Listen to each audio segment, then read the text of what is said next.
Hi friends, அஸ்ஸலாமு அலைக்கும். இன்னைக்கு நம்ம என்ன பார்க்க போறோம்னா, பாஸ்தா தான் நம்ம செய்ய போறோம். இந்த பாஸ்தா செம்ம டேஸ்ட்டா சூப்பரா செய்ய போறோம். ஆனா இந்த பாஸ்தா வேக வைக்கிற பாடு இருக்கே, அது பெரும் பாடு. அது லேசில வேகாது. அதுக்கு கேஸும் செலவு, நம்ம நேரமும் எக்ஸ்ட்ரா செலவாகும். அதுக்கு நான் ஒரு ட்ரிக் யூஸ் பண்ணி தான் இந்த பாஸ்தாவை நான் இப்போ வேக வைக்க போறேன்.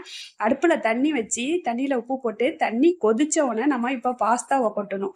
பாஸ்தாவை கொட்டி, பாஸ்தாவை அந்த தண்ணியில கொட்டின உடனே நல்லா தண்ணி கொதிக்கணும். தண்ணி கொதிச்ச உடனே என்ன செய்யறோம், கேஸை ஆஃப் பண்ணிடணும். மூடி போட்டு கேஸை ஆஃப் பண்ணிட்டு நம்ம 10 நிமிஷம் திறக்கவே கூடாது.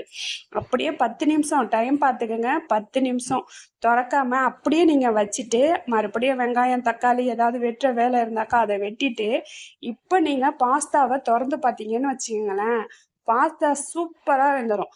எப்படின்னு நான் இப்போ 2-3 தடவை ட்ரை பண்ணி பார்த்தேன். அது நான் உங்களுக்கு இந்த ட்ரிக்கை நீங்கள் யூஸ் பண்ணுவீங்க அப்படின்னு சொல்லிட்டு, நம்மளுக்கு எப்போதும் நம்ம பிள்ளைங்க பாஸ்தா கேட்காது. ஆனால் கேட்குற சில நேரத்தில் நம்ம கொடுக்காம இருக்க முடியாது, சமயத்தில் கொடுக்கலாம். ஆனால் நான் இது ரவாவில் செஞ்ச பாஸ்தான்னு சொல்லிட்டு விற்றாங்க, அதை தான் வாங்கியிருக்கேன். இந்த பாருங்கள், தண்ணி கொதிக்குது. இப்போ நான் நல்லா கொதிக்கும் போது மூடி போட்டு ஆஃப் பண்ணி வச்சுட்டேன். 10 நிமிஷம் கழிச்சு தான் நான் திறந்து பார்க்குறேன். திறந்து பார்த்தாக்கா நல்லா வெந்துடுது. நல்லா நம்ம கொதிக்கவும் வேணாம், ஒன்றும் செய்ய வேணாம். கேஸும் நம்மளுக்கு மிச்சம், டைமும் நம்மளுக்கு மிச்சம். வந்து பாருங்க, இதேமாரி நான் குக்கரில் வேக வச்சா கூட இந்த அளவு வேகாது. ரொம்ப நேரம் வேக வச்சாலும் இந்த அளவு வேகாது.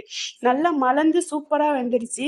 இப்போ நம்ம பாஸ்தா செய்ய அடுப்பில் வானிலை வச்சு எண்ணெய் ஊற்றி வெங்காயம் பச்சை மிளகா அரிஞ்சு வச்சுருக்கேன், அதை போட்டுக்கிறேன். அதை போட்டு நல்லா வெங்காயத்தையும் பச்சை மிளகாவையும் வதக்கிக்கிறேன். நீங்கள் உங்கள் ஸ்டைலில் வேணாலும் செஞ்சுக்கோங்க, நான் என்னுடைய ஸ்டைலில் செய்கிறேன். இந்த டேஸ்ட்டும் செம்மையாக இருக்கும். வெங்காயத்தை வதக்கிட்டு இஞ்சி பூண்டு பேஸ்ட்டு இப்போ கொஞ்சோண்டு போட்டுக்கணும். ஒரே ஒரு பச்சை மிளகாய் போட்டிருக்கேன், காரத்துக்கு ரொம்ப போடலை. இப்போ கொஞ்சோண்டு காஷ்மீர் மிளகாய் தூள் போட்டிருக்கேன்.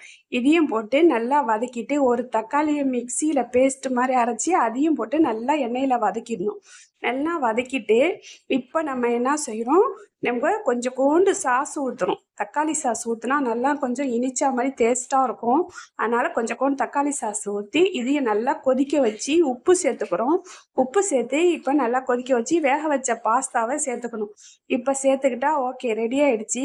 சூப்பரான டேஸ்ட்டில் பாஸ்தா ரெடி நம்மளுக்கு. இப்போ பாருங்கள், நானே இப்போ இதை பாஸ்தாவை போட்டு கிண்டுறேன். உங்களுக்கே தெரியும், நீங்கள் இன்றைக்கி பூரா வேக வச்சாலும் இந்த பாஸ்தா வேகாது. ஆனால் ஒரு 10 நிமிஷத்தில் நம்ம குயிக்காக அந்த பாஸ்தாவை வேக வச்சிட்டோம். இந்த மாதிரி நீங்கள் ஒரு முறை ட்ரை பண்ணி பாருங்கள். நல்லா நான் ட்ரை பண்ணி பார்த்தேன், நல்லா இருந்துச்சு. நல்லா பாஸ்தா நல்லா சாஃப்டாக வெந்துருந்துச்சு. 10 நிமிஷம் தான் நம்ம மூடி வைக்கணும்.